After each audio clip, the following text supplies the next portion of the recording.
Salut, salut, salut les amis et bienvenue. Zelensky, ses amis, ils font quoi les amis? Ils craignent quoi? Les mois difficiles à venir. Oui, vous savez, la nuit de mercredi à jeudi, donc aujourd'hui, l'Ukraine a été frappée. Donc plusieurs villes en Ukraine ont été frappées par la Russie. La Russie aurait tiré près de 43 missiles. Ah, pam, pam, pam, pam, pam, pam.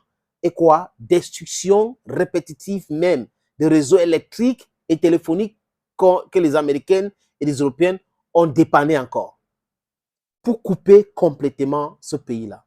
Oui, le froid est en train d'arriver et la destruction a déjà été lancée. Et la Russie parle fort. Fort parce qu'aujourd'hui, toutes les statistiques démontrent que la Russie produit plus d'armes que l'Union européenne et les Américains réunis.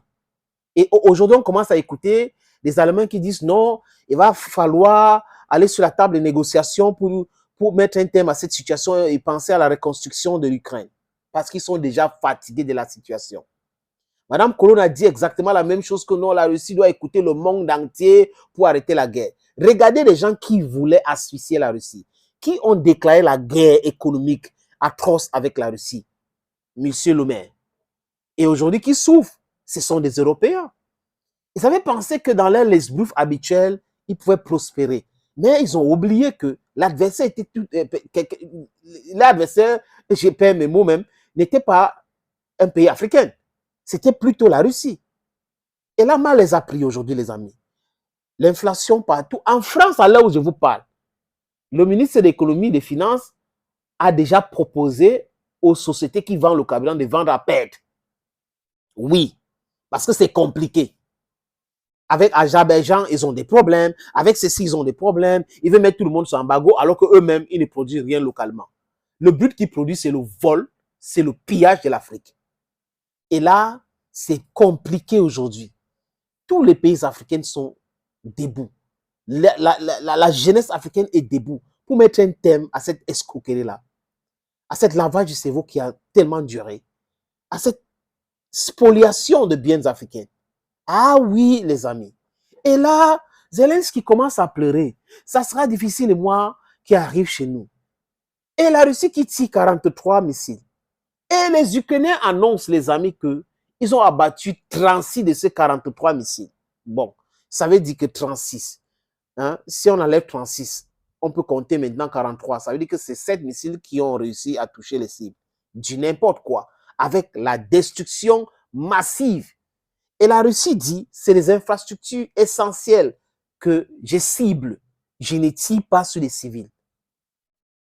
Dernièrement, je vous ai démontré ici avec les images des télévisions mensongères, de la presse mensongère, les amis des médias mensonges, qui avaient d'abord accusé la Russie concernant la destruction d'un supermarché dans un village ukrainien le 6 septembre.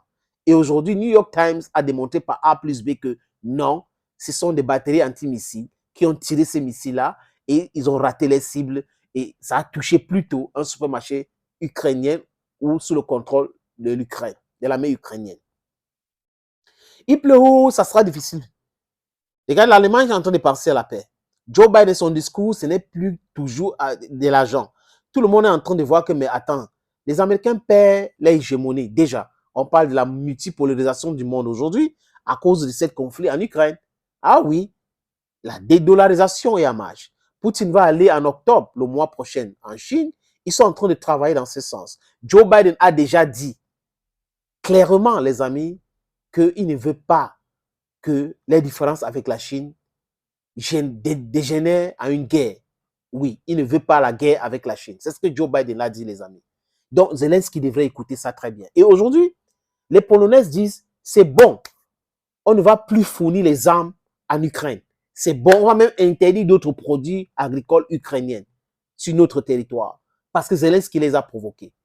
Et il commence à pleurer. Oh, ça sera difficile pour nous. Ne nous laissez pas. Vraiment, c'est compliqué. Regardez ce que la Russie a fait. La Russie a tiré les missiles. Les missiles ont tué les gens. Les missiles ont fait ceci. On a réussi quand même à détruire 36. toujours dans le mensonge. Toujours dans le mensonge. Les amis, c'est plié depuis longtemps. Et la Russie avait compris avec la Chine cela.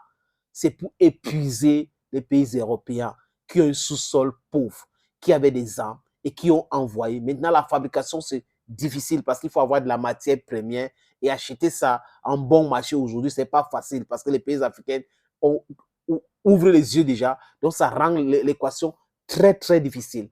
Venez nous aider. On craint que les mois à venir seront difficiles pour nous. N'est-ce pas? Vous êtes en train de gagner. Vous allez percer, passer. Donc, le gros mot, c'est vraiment pour demander des armes. Thank you, friends, for watching this video on this platform. Stay blessed and bye-bye for now.